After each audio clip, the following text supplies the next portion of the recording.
Ito ang reading mo, Cancer. Welcome back to our channel. Naway nasa mabuti kayong kalagayan. Wow, watching the channel. Sa channel reading kayo ng balang magpalit-palit ng situation nyo sa reading ko.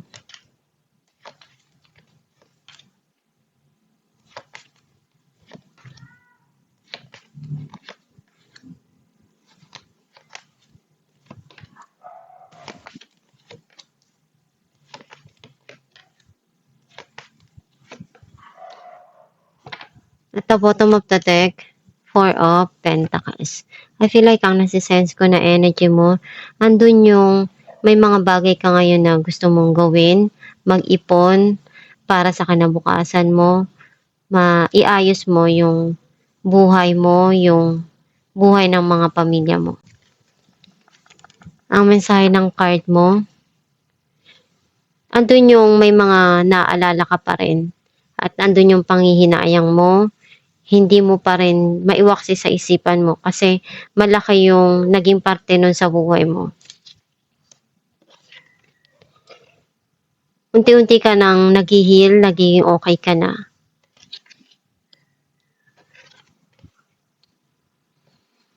Meron ditong darating na bagong opportunity or blessing para sa'yo.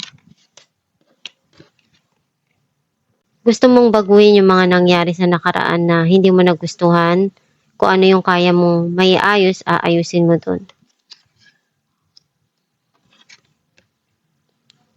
Nararamdaman mo na may tao na masama yung loob sa'yo. Or may mga kailangan kang desisyon na gawin dito.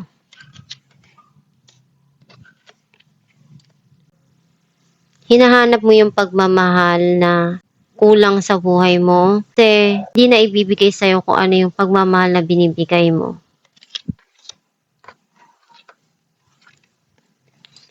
May mga gumugulo sa isipan mo at tinatry mong alisin yon, pero natatrap na pabalik-balik na yun sa isipan mo. And ginagawa mo yung kaya mo para maialis mo yung sarili mo dun.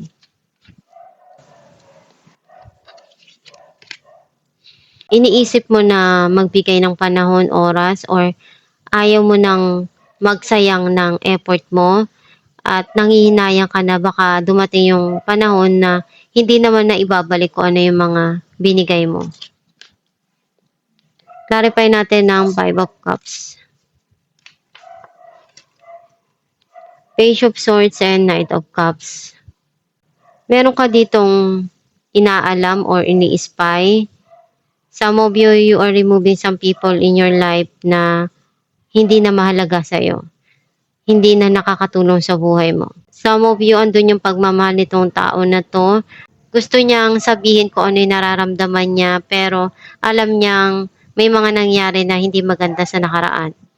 Clarify natin ang Ace of Pentacles, the Magician, and Ten of Pentacles. Andun yung abundance and prosperity na darating, and meron ka ditong i-grab na opportunity na para sa'yo panghabang buhay. At mahalaga sa'yo kung ano yung magpapasaya para sa'yo.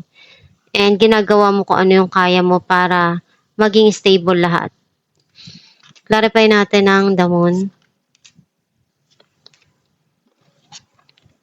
Ten of Pentacles and Page of Cups.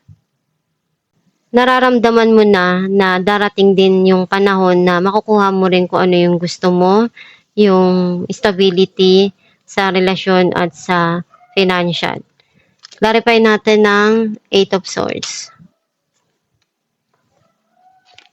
Four of Swords, and Three of Cups.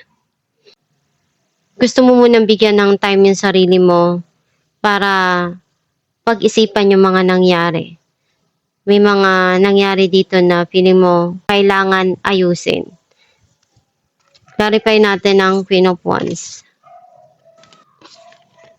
Three of Wands, and Two of Cups. Pinapakita pa rin yung pagmamahal sa isa't isa kahit na nasa malayo. And very passionate yung nararamdaman ng bawat isa. Clarify natin ang Five of Swords,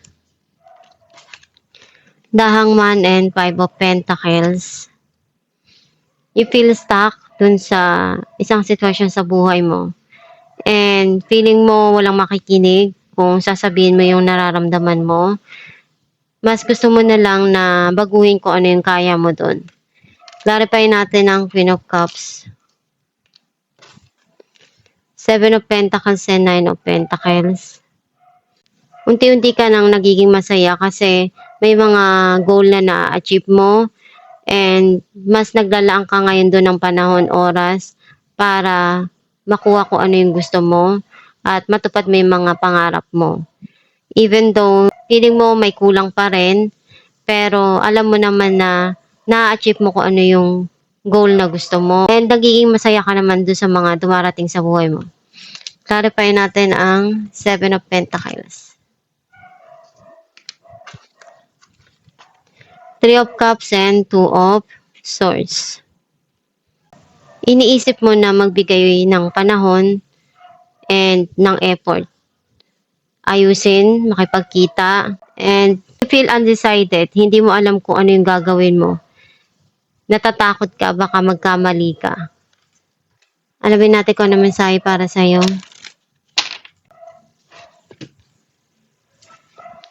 I am patient knowing that whatever is of the highest good is coming to me. Ang mensahe para sa'yo, kailangan mong habaan yung pasensya mo sa mga nangyayari sa buhay mo and kung ano yung mga binibigay sa'yo na pagsubok, gawin mo lang yung makakaya mo na malagpasan yon at punuan kung ano yung kailangan na punuan dun sa mga sitwasyon na binibigay sa'yo. Lahat ng mga pinagdadaanan mo ngayon, malalagpasan mo din yan at may bibigay mo din yung tamang solusyon dyan. And kung ano yung makakabuti para sa'yo, yun yung gawin mo.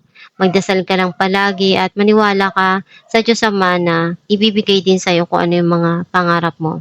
At itong yung reading Cancer, kung nakaresonate ka, kindly comment down below. Thank you for watching.